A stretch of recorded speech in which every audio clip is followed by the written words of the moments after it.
할렐루야. 예수 그리스도 그분이 여러분의 힘이 되심을 선포합니다. 맞습니까? 아유, 얼마나 감사한 일이에요. 오늘 다니엘서 4장, 5장 말씀. 자, 4장에서 5장 사이에는 20년이 흘러갑니다. 20년. 20년이 흘러가고 이제 느부갓네살 왕은 무대 뒤로 퇴장합니다. 그리고 그를 계승한 아들이 짧게 몇 년간 통치하다가 그의 처남에게 암살당하고 이 사람도 역시 한 4년 정도 통치하다가 전쟁에서 죽습니다. 이 두 통치자들은 매우 짧은 기간 동안에 정권을 잡았는데 그 두 번째 인물이 나보니두스입니다. 나보니두스. 들어보셨어요? 나보니두스. 지금 들어보셨죠? 나보니두스. 이 사람은 사실 느부갓네살의 사위였는데 그 전에 왕들 가운데 한 사람의 여인 과부와 결혼을 합니다. 그래서 이 나보니두스는 아들 하나를 둡니다. 그 아들이 오늘 주인공인 벨사살 왕이고요. 당시에 바벨론 제국의 왕이었는데 이 왕이 이제 벨사살이라는 아들을 요 바벨론 요 도성의 군주로 세웁니다. 자, 오늘 5장 이 바벨론 왕에 대한 이야기. 5장을 우리가 대하면서 여러분 인생, 벨사살 같은 인생을 한번 우리가 공부해 보도록 하겠습니다. 첫 번째는 벨사살 왕의 인생은 첫 번째 잔치를 즐기는 인생입니다. 이게 1절에서 4절인데 지금 큰 잔치가 베풀어졌어요. 한번 1절 읽어볼게요. 벨사살 왕이 그의 귀족 1000명을 위하여 큰 잔치를 베풀고 그 1000명 앞에서 뭘 마시니라? 술을 마시니라. 술을 마시니라. 이 축제, 이 잔치, 큰 잔치는 어떤 잔치냐? 이 바벨론에 위대한 신들이 많은데 그 신들 중에 하나를 예배하는 잔치. 이 인간은 항상 한계를 느껴요. 그 한계를 벗어나는 일을 할 수가 없어요. 그래서 그 한계를 벗어나는 일을 절대자인 신을 꼭 찾아요. 근데 이들은 잘못된 신, 자기들이 만든 신을 숭배하고 있는 것이죠. 이 오늘 잔치 자리는 BC 539년 가을의 어느 날에 있었던 잔치입니다. 역사적으로 정확하게. 성경은 그냥 뭐 이렇게 뭐 아래서 뭐가 태어나고 뭐 그런 신화랑은 다르죠. 정확한 역사적 사실을 기록하고 있고 또 역사에 대해 있을 일도 기록되어 있는 놀라운 하나님의 말씀이에요. 근데 요 현대 고고학자들이 요 당시 1000명의 손님들을 대접할 수 있는 바벨로니아 근처에 그 궁터를 발견했어요. 지금 오늘 그 1절에서의 귀족 1000명을 위해서 잔치하는 그 자리를.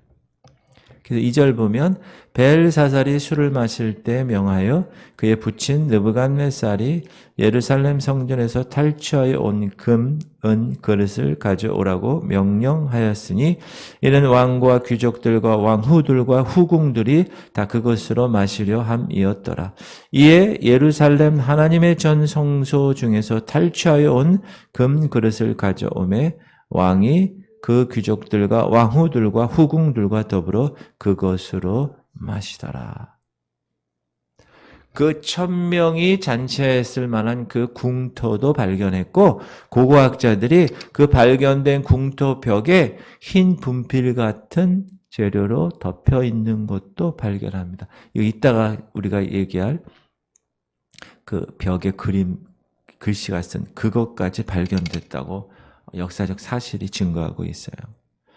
자, 오늘 1절, 2절, 3절을 보니까 뭘로 시작합니까? 술 마시는 걸로 시작합니다.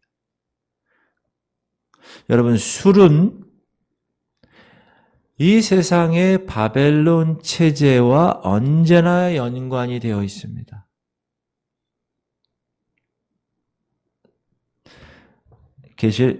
예레미야부터 한번 읽을게요. 바벨론은 여호와의 손에 잡혀 있어 온 세계가 취하게 하는 금잔이라. 뭇 민족이 그 포도주를 마심으로 미쳤도다. 항상 이 바벨론의 체제는 술과 관계가 되어 있다.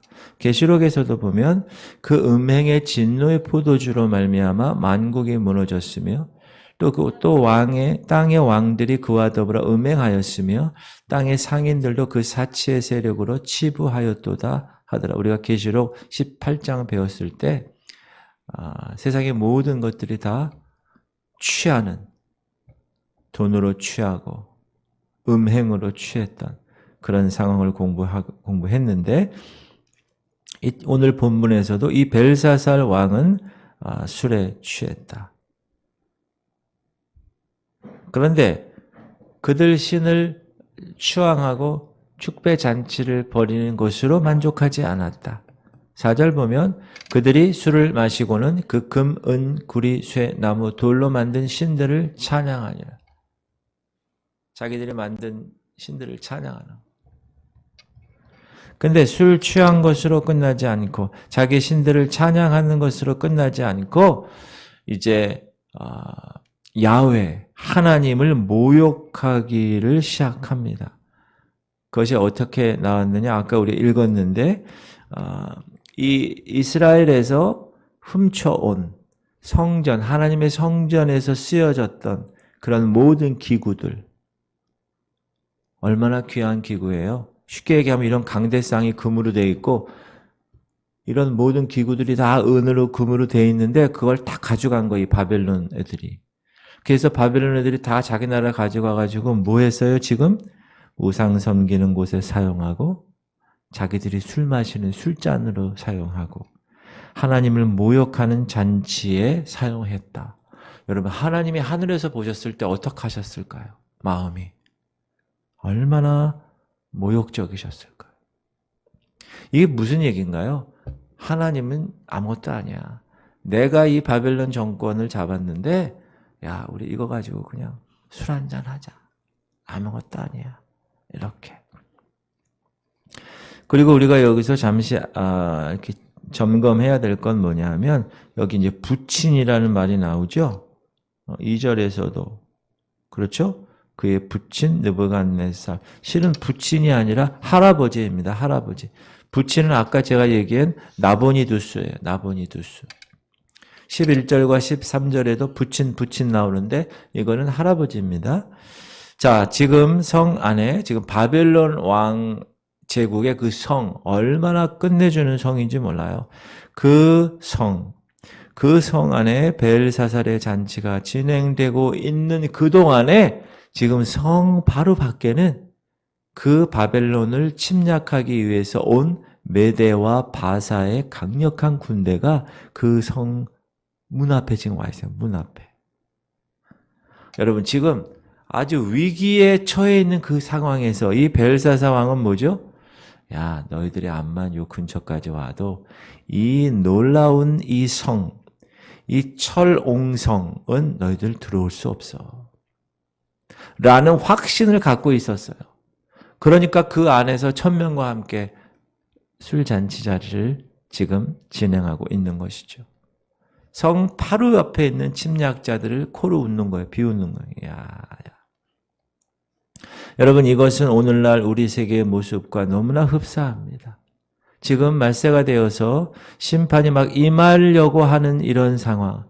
세상에서 제4차 산업을 통해서 이제 모든 그 시스템이 다 갖추어진 지금 이 시간이라고 말세라고 세상이 얘기하고 있는 이 시간에 세상 사람들 뭐라 그러는지 아세요? 복음을 전하고 하나님을 소개하고 예수 그리스도의 그 모습을 이야기하면 참 아직도 저런 사람이 있네 이래요.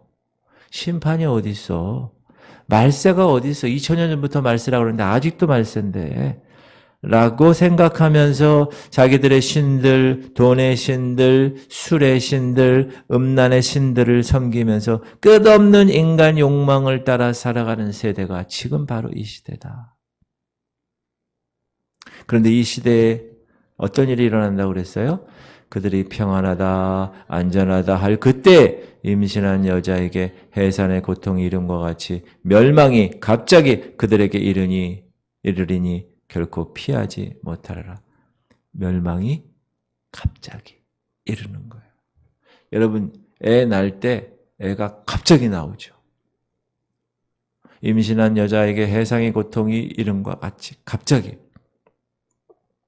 이 바벨론 성은 말이죠. 얼마나 철옹성이냐. 높이가 10m. 10m면 3층 보다 더 높은. 그리고 넓이가 26m.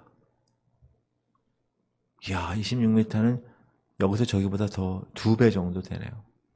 여기서 저 상가 끝 정도 되는 26m. 가장 당시 강력한 요새였습니다. 그 바벨론 성 안에 유프라테스 강이 다 흐르고 있었어요. 그 문은 큰 노수로 만들었어요. 나무로 만든 게 아니라 부서지지가 않아요. 그래서 어느 누구도 이 초롱성을 함락시킬 수 없었어요. 그런데 지금 그 초롱성을 함락시키기 위해서 메데파사 연합군이 들어왔어요. 바로 코앞에. 지금 바로 코앞에 심판이 다가오고 있는데 술 마시고 장구치고 죄만 짓다가, 여러분 그 찬양 아세요? 제가 어렸을 때 술 마시고, 제가 뭐라 그랬죠 아까? 술 마시고 장구치고 죄만 짓다가 오늘 밤에 죽으면 어찌하리요. 유황불이 펄펄 끓는 지옥으로 이를 갈며 슬피 울며 들어가겠네. 나오라 예수 앞으로 천국에 영생수 너에게 주리니 예수 믿으오. 처음 들으시죠? 제 어렸을 때 주로 이런 아주 원색적인 찬양을 많이 했어요. 그러면 술 마시는 사람이 갑자기 찔리죠. 술 마시고 장구 치는 거야. 죄만 짓다가. 그런 상황에서 지금 잔치자리에 즐기는 인생에서 두려움에 빠진 인생으로 변화됩니다. 자, 그런데 그 잔치자리에 뭐가 나타났어요? 손가락이 나타났어요. 그때 사람의 손가락들이 나타나서 왕궁 촛대 맞은편 석회벽에 글자를 쓰는데 왕이 그 글자 쓰는 손가락을 본지라. 뭐가 나타났어요? 손가락이 나타났어요. 잔치자리, 1000명의 잔치자리에 신비한 손이 나타났어요. 사람들은 잘 못 봤는데 이 왕은 봤어요. 그 글자를 딱 보더니 심각한 거예요. 막 떠는 거예요. 아니, 무릎을 막 부딪히면서 무서워요. 막 떠는 거예요. 6절.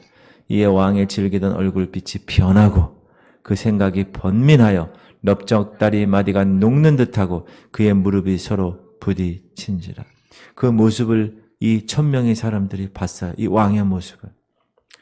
이제 술은 더 이상 벨사살 왕에게 용기를 줄 수 없었습니다. 그는 하나님의 메시지를 직면하지 않을 수밖에 없었습니다. 7절에 뭐라고 그러느냐? 왕이 소리 질렀다. 아이고야! 소리 지른 거야. 시작.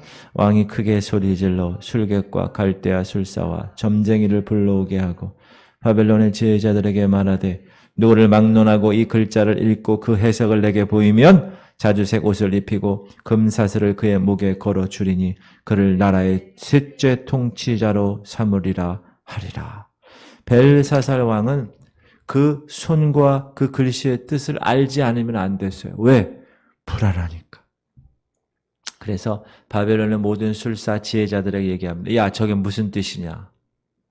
여러분, 지금도 하나님이 이렇게 역사하실 수가 있어요. 하나님 만약에 지금 이런 마음을 갖고 계세요. 갑자기 하늘에 구름이 딱 글자로 되는 거예요. 쫙. 그 글자가 어떻게 뜻이 뭐냐? 순자야, 회개하라. 이렇게 만약에 써있어요. 여러분, 하늘 어느 날 딱 봤는데. 그러면 이 땅에 있는 모든 순자들은 어떻게 될까요? 순자씨들은. 하루아침에 그 순자 그 글을 보고 다 회개할 거예요. 그렇죠? 그리고 다른 사람들한테 그 순자씨들이 어떻게 하겠어요? 다 복음을 전하겠지. 그런 거랑 비슷한 거예요. 그래서 다 그 글자의 뜻을 해석해 달라고 얘기했는데 그 나라의 세 번째 지위까지 약속했는데 여러분 이건 참 어리석은 일이에요. 왜? 지금 코앞에 몇 시간 지나면 이 벨사살 왕 죽을 사람이에요. 그리고 지금 메대 그 다리오 왕이 와서 이제 모든 것을 다 접수할 그런 상황인데 더 이상 살지도 못하고 다스리지도 못할 이 왕이 뭐라 그럽니까? 야, 이거 해석하면 내가 세 번째 자리에 통치자의 자리에 넣어줄게. 이렇게 얘기하는 거예요. 8절. 그때 왕의 지혜자가 다 들어왔으나 능히 그 글자를 읽지 못하며 그 해석을 왕께 알려주지 못하는지라. 그러므로 벨사살 왕이 크게 번민하여 그의 얼굴빛이 변하였고 귀족들도 다 놀라니라. 그런데 제가 무슨 생각을 했냐면 지금 이런 현상이 나타나면 이 벨사살 왕이 무슨 생각을 해야 되냐면 자기 할아버지 느부갓네살 왕 때 꿈이 있었고 그 꿈을 다니엘이라는 사람이 해석을 했다는 거에 관해서 몰랐다는. 아마 이때 벨사살 왕은 젊은 나이였을 것이고 한 30대 중반이었을 텐데 그는 영적인 것에는 전혀 관심이 없었고 권력과 쾌락에만 관심이 있었던 사람. 다시 얘기해서 세상적인 것에만 관심이 있었던 사람.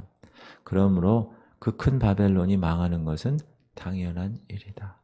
세상 사람들 보세요. 지금 영적인 거 신경 쓰지 않아요. 빨개벗고 시청 앞에서 나 동성애자입니다. 이러고 있는 상황이 지금 상황이. 얼마나 하나님 보시기에 정말 진노의 탑을 쌓고 있는가. 그런 생각이 벨사살 왕처럼. 근데 여러분 이제 어느 때가 되잖아요. 제가 토기장이와 주일날 토기장이와 진흙 설교 말씀할 때 임계점이라는 얘기했어요. 임계점. 그 임계점이 지나면 끝나는 겁니다. 그때까지는 기다리세요. 참고 하나님이 더 한 사람이라도 그 영혼을 구원하시기 위해서 참으시고 기다리십니다. 그러나 임계점이 지나면 그때는 심판할 주로 오시는 거예요. 처음에 초림 때는 구원의 주로 오시지만 재림 때는 심판의 주로 오신다. 여러분 하나님의 말씀이 주께서 여러분에게 허락하신 말씀으로 믿고 계십니까? 여기에 그렇게 되어 있어요. 그러므로 세상의 모든 사람들은 두려움에 빠진 인생이라 생각할 수 있습니다. 그리고 이제 미래를 알게 되는 인생이 되는데, 자, 그런데 그 문제를 누가 해결하느냐? 이 벨사살의 어머니가 문제를 해결합니다. 이 여인은 벨사살 왕의 나보니두스가 그 왕국을 이렇게 견고히 하기 위해서 정략 결혼을 했던 여자예요. 아마 느부갓네살의 과부라고 역사학자들은 얘기하는데 어찌되었든 이 벨사살 어머니가 지금 이 잔치자리에서 벌어지고 있는 아주 경악한 일들을 듣게 됩니다. 그래서 왕에게 조언하고 하려고 오지요. 왕이시여 만세수를 하시옵소서. 인사하고 시작. 왕비가 왕과 그 귀족들의 말로 말미암아 잔치하는 궁에 들어왔더니 이에 말하여 이르되 왕이여 만수무강하옵소서. 왕의 생각을 번민하게 하지 말며 얼굴빛을 변할 것도 아니니이다. 그거 아무것도 아니에요. 제가 알고 있는 다니엘이라는 사람이 있어요. 우리 왕의 할아버지 때 이야기입니다. 그 다니엘이라는 사람이 꿈을 해석하는 놀라운 사람이 있어요. 거룩한 신들의 영이 있는 사람이 있어요. 11절 왕의 나라에 거룩한 신들의 영이 있는 사람이 있으니 곧 왕의 부친 때에 있던 자로서 명철과 총명과 지혜가 신들의 지혜와 같은 자니이다. 왕의 부친 느부갓네살 왕이 글을 세워 박수와 술객과 갈대와 술사와 점쟁이의 어른을 삼으셨으니 왕이 벨드사살이라 이름하는 이 다니엘은 마음이 민첩하고 지식과 총명이 있어 능히 꿈을 해석하며 은밀한 말을 밝히며 의문을 풀 수 있었나이다. 이제 다니엘을 부르소서. 그리하시면 그가 그 해석을 알려드리리이다 하니라. 여러분, 이 대목에서 여러분 귀한 영적 진리를 깨달으실 수 있기를 바랍니다. 무슨 진리냐 하면 다니엘을 바라보는 사람들의 눈을 평가를 한번 보세요. 거룩한 신의 영이 있는 사람이야. 그 사람은 지혜와 명철과 총명이 있는 사람이야. 여러분 하나님께서 여러분을 하나님의 자녀로 삼아 주셨는데 세상 사람들이 여러분을 어떻게 평가합니까? 직장에서. 야, 저 사람은 하나님의 영, 성령에 감동된 사람이야. 야, 저 사람 참 지혜 있고 명철한 사람이야. 저 사람은 일반 사람들과 좀 다른 사람이야. 이렇게 평가받고 있으십니까?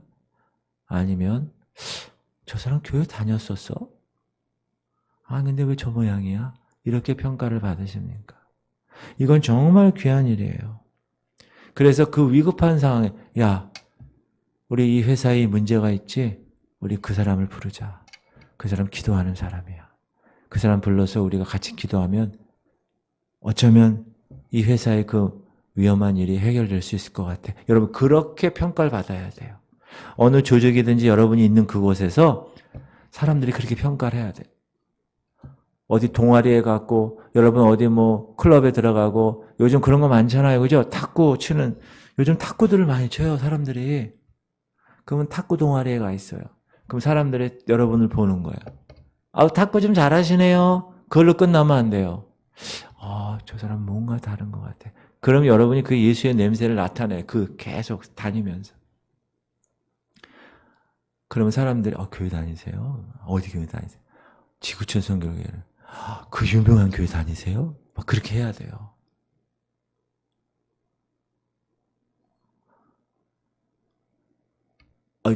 저 사람 교회 다니는 사람이야? 근데 왜 저 모양이야? 같이 한잔하네? 막 이렇게 되면 안 되는 겁니다, 여러분. 그러니까 우리가 이 칭의의 삶을 이룩하고 나서 이 성화의 삶을 살아가는 게 얼마나 힘들까요? 칭의는 우리가 한 게 없어요. 하나님이 하신 거예요. 근데 이 성화는 뭐예요? 내가 100% 내가 해야 돼요. 얼마나 힘들까요? 그러나 그 성화의 과정을 통해 여러분이 빚으시는 거예요. 하나님 빚으시는 거예요. 그 놀라운 마스터피스, 걸작품으로 만드시는 거예요. 믿으십니까? 다니엘이 그렇다는 거예요. 사람들이 그런 문제가 있고 위험 가운데 처해 있을 때 다니엘을 부르소서. 그분은 거룩한 신들의 영이 있는 사람입니다. 민첩하고 지식과 총명이 있어 은밀한 말을 밝히는 사람이에요. 이렇게 평가받아. 그런 사람이 되시기를 주 여러분을 축원합니다. 여러분 자녀가 특별히 그렇게 되길 바라요. 지금 다니엘은 노인이에요. 노인. 이제 은퇴한 사람이에요. 공식적인 업무에서 은퇴한 사람. 근데 은퇴했음에도 불구하고 사람들이 그분을 요구하는 거예요. 그래서 왕의 부름을 받고 왕 앞에 섭니다. 이에 다니엘이 부름을 받아 왕의 앞에 나오매 왕이 다니엘에게 말하되 네가 나의 부왕이 유다에서 사로잡아온 유다 자손의 중에 그 다니엘이냐? 내가 네게 대하여 들은즉 네 안에는 신들의 영이 있으므로 네가 명철과 총명과 비상한 지혜가 있다 하도다. 지금 여러 지혜자와 술객을 내 앞에 불러다가 그들에게 이 글을 읽고 그 해석을 내게 알게 하라 하였으나 그들이 다 그 해석을 내게 보이지 못하였느니라. 내가 네게 대하여 들은즉 너는 해석을 잘하고 의문을 푼다 하도다. 그런즉 이제 네가 이 글을 읽고 그 해석을 내게 알려주면 내게 자줏빛 옷을 입히고 금사슬을 내 목에 걸어주어 너를 나라의 셋째 통치자로 삼으리라 하니 넘버 3로 만든다는 거예요. 그러니까 다니엘이 뭐라 그래요? 하나님을 바라보고 사는 사람은요, 세상 것들과 별로 관심 없어요. 세상 셋째 통치자를 준다, 선물을 준다, 이런 거 별로 관심이 없어요. 하나님의 것에 신경이 있어요. 하나님의 선물을 바라보고 사는, 영적인 것을 바라보고 사는 사람은 이 땅 것에 미련 없습니다. 예, 이딴 것은 다 휴지 조각이 되는 거예요. 여러분 돈에 너무 돈 하지 마십시오. 주님 오시는 날 돈은 어떻게 됩니까? 휴지 조각 됩니다. 주식. 요즘요. 나이 든 사람들도 주식을 그렇게 많이 하는 걸 몰랐어요, 저는. 그걸 제가 저 산에 올라가면 운동하는 데 있거든요. 거기 보면 맨날 그 소리야. 아이고, 얼마 올랐어? 아유, 벌써 이렇게 올랐네? 아이고, 떨어졌네, 오늘은. 계속 주식 얘기만 하는 거예요. 여러분, 주식은, 하지 마십시오. 그냥, 일용할 양식. daily bread. 오늘 우리에게 일용할 양식을 주옵시고, 우리가 우리에게, 여러분, 주기도문이 그거잖아요. 그죠? 너무 많아서, 아굴의 기도처럼 너무 재산이 많아서 하나님이 잊어버리지 않게 하시고, 너무 돈이 없어서 하나님 원망하지 않게 매일매일 그때마다 일용할 양식, 하루에 쓸 양식을 부어주시면 그것으로 만족하고 그것으로 감사하고 살다가 주님 오시는 날 아무 미련 없이 올라가는 거예요. 저는 그렇게 생각하는데 여러분은 어떻게 생각하는지 모르겠어요. 다니엘은 글씨 해석하기 전에 왕에게 메시지를 전합니다. 그리고 그의 할아버지 느부갓네살 왕을 이야기하죠. 시작. 다니엘이 왕에게 대답하이르되 왕의 예물은 왕이 친히 가지세요. 왕의 상급은 다른 사람에게 주세요. 그럴지라도 내가 왕을 위하여 이 글을 읽으며 그 해석을 아뢰리이다. 여러분 얼마나 멋있어요. 그거 다른 사람 주세요. 전 신경 안 씁니다. 그리고 왕이여 지극히 높으신 하나님이 왕에 붙인 느부갓네살에게 나라와 큰 권세와 영광과 위엄을 주셨고 그에게 큰 권세를 주셨으므로 백성들과 나라들과 언어가 다른 모든 사람들이 그의 앞에서 떨며 두려워하였으며 그는 임의로 죽이며 임의로 살리며 임의로 높이며 임의로 낮추었더니 그가 마음이 높아지며 뜻이 완악하여 교만을 행함으로 그의 왕위가 폐한바되며 그의 영광을 빼앗기고 사람 중에서 쫓겨나서 그의 마음이 들짐승의 마음과 같았고 또 들나귀와 함께 살며 또 소처럼 풀을 먹으며 그의 몸이 하늘 이슬에 젖었으며 지극히 높으신 하나님이 사람 나라를 다스리시며 자기의 뜻대로 누구든지 그 자리에 세우시는 줄을 알기에 이르렀나이다. 다니엘은 왕의 교만과 죄에 대하여 경고하는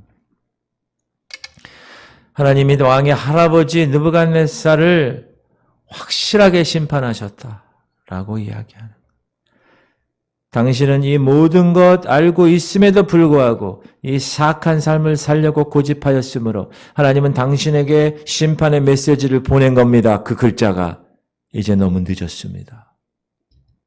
다니엘은 설명합니다.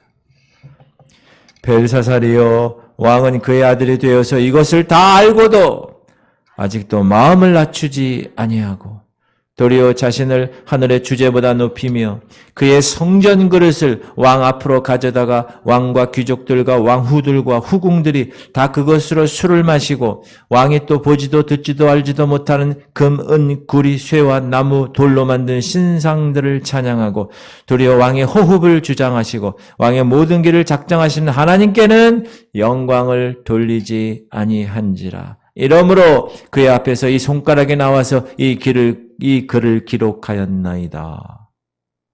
이야. 하나님은 느부갓네살에게는 회개할 시간을 1년 줬어요. 우리 어제 배웠죠? 그러나 이 벨사살 왕에는 그런 회개할 시간이 없어. 자, 그 해석을 들어봅시다. 그 글은 이렇게 돼 있어요. 기록된 글자는 이것이니 곧 메네메네 데겔 우바르신이라.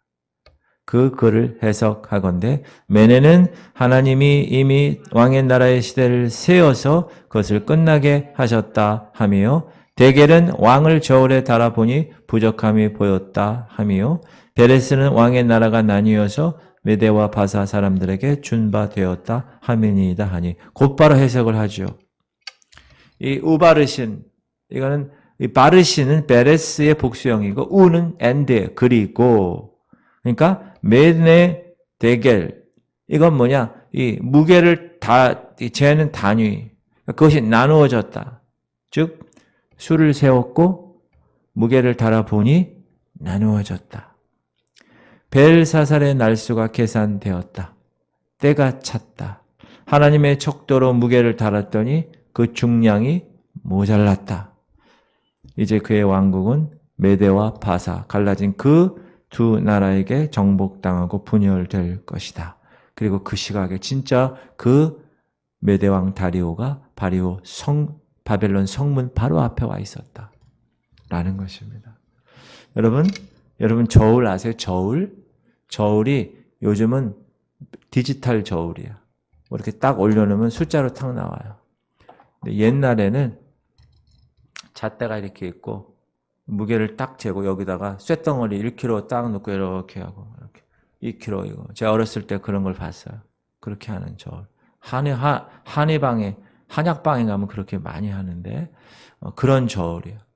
딱 달았는데 저울이 어떻게 된 거라고요? 무게가 하나님 원하시는 무게가 되지 않았다. 그래서 하나님이 심판하신다. 여러분, 하나님은 지금 여러분을 저울로 달아보시는 거예요.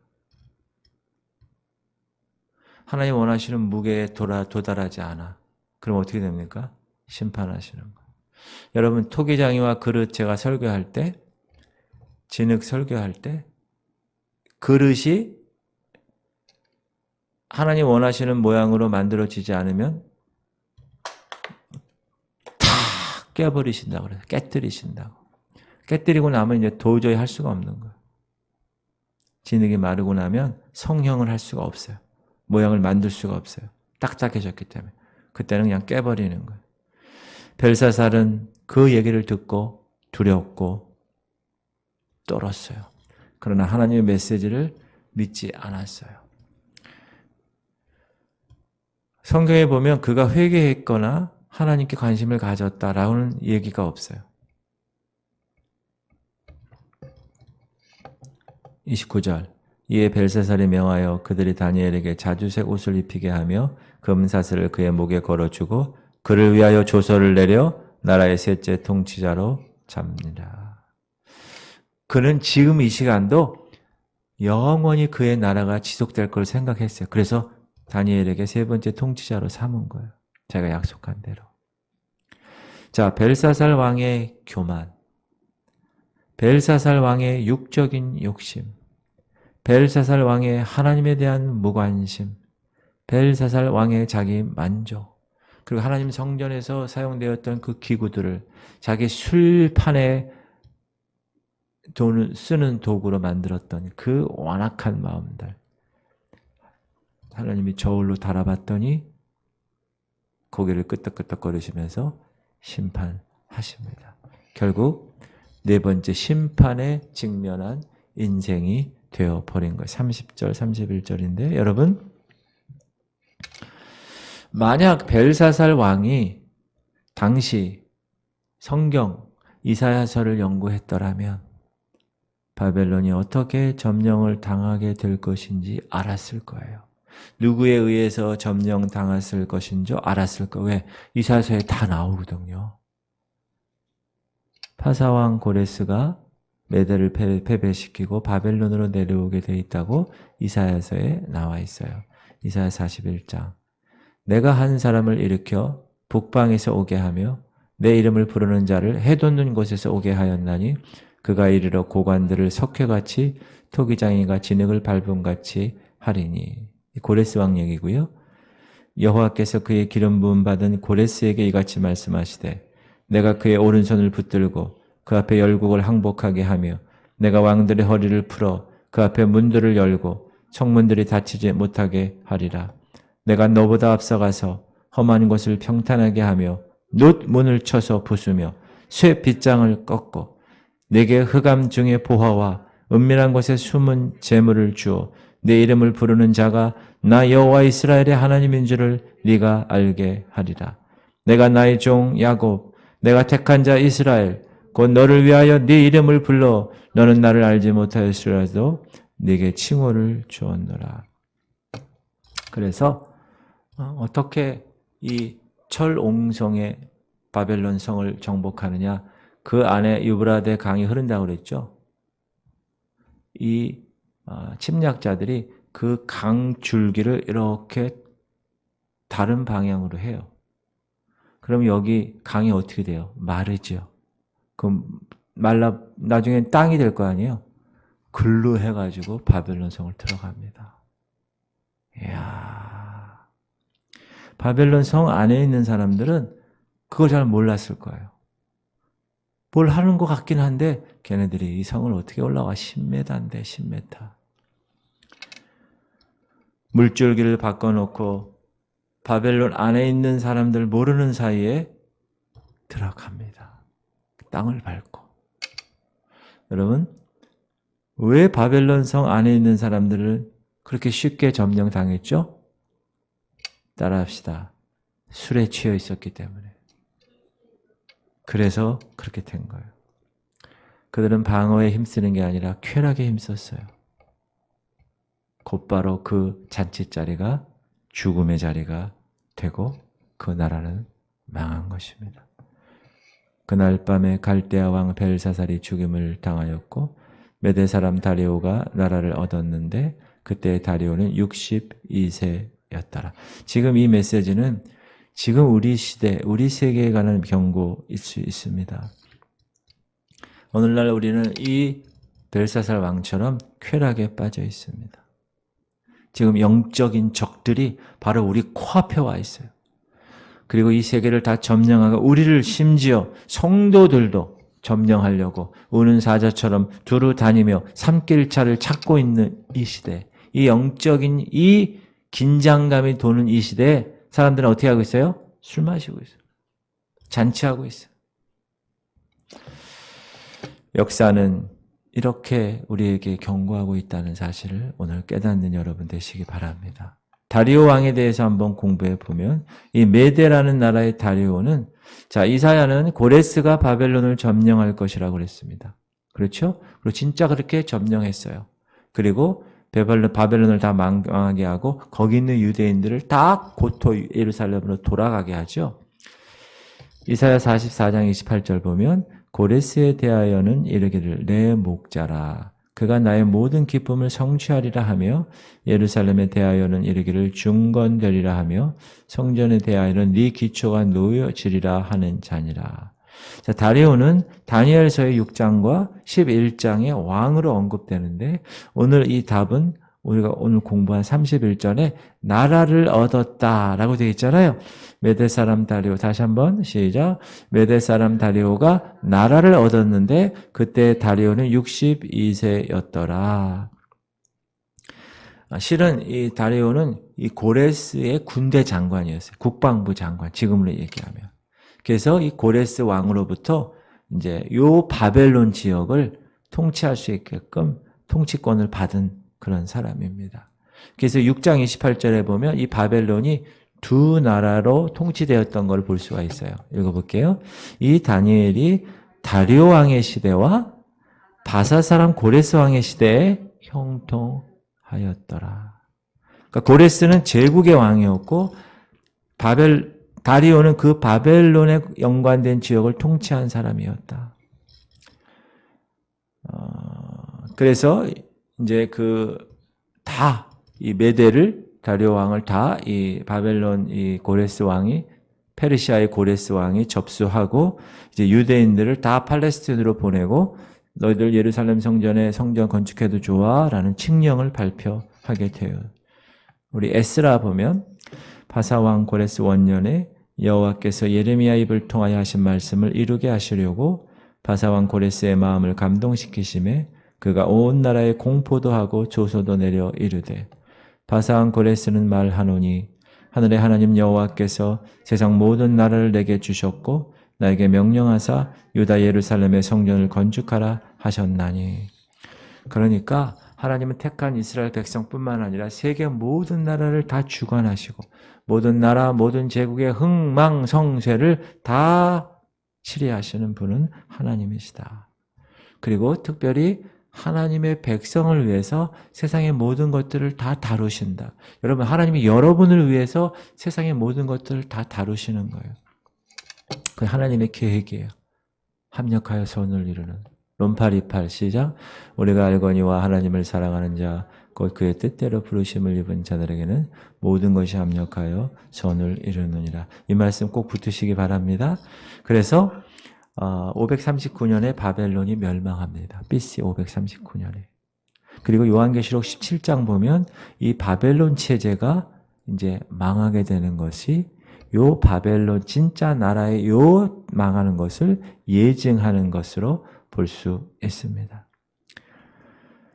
이 눈먼 세상의 통치자들, 벽에 나타난 글씨를 알 수 없는 통치자들, 그런 통치자들은 지금 이 시간에도 교만과 쾌락 속에서 지낼 거예요. 그의 나라가 영원할 거라고 생각해요. 그러나 주님이 지금 오고 계시고 문 앞에 바로 계시다는 것을 깨닫지 못해요. 이제 심판의 날이 다가올 거예요. 시작. 그러므로 형제들아 주께서 강림하시기까지 길이 참으라. 보라, 농부가 땅에서 나는 귀한 열매를 바라고 길이 참아 이른 비와 늦은 비를 기다리라니 너희도 길이 참고 마음을 굳건하게 하라. 주의 강림이 가까우니라. 형제들아 서로 원망하지 말고 빨라 그리하여야 심판을 면하리라. 보라, 심판주가 문 앞에 서 계시니라. 여러분, 주의 강림이 오실 때까지 어떻게 하라고요? 길이 참으라. 오늘도 여러분 참는 거예요. 자, 오늘도 어제보다 예수 그리스도 올 날이 하루 가까워졌어요. 그러므로 깨어서 술 취하지 말고 방탕하지 말고 주님 말씀 안에서 항상 역사의 주관자이신 주님을 바라보며 나아가는 여러분 되시기를 주의 이름으로 축원합니다. 우리 기도 제목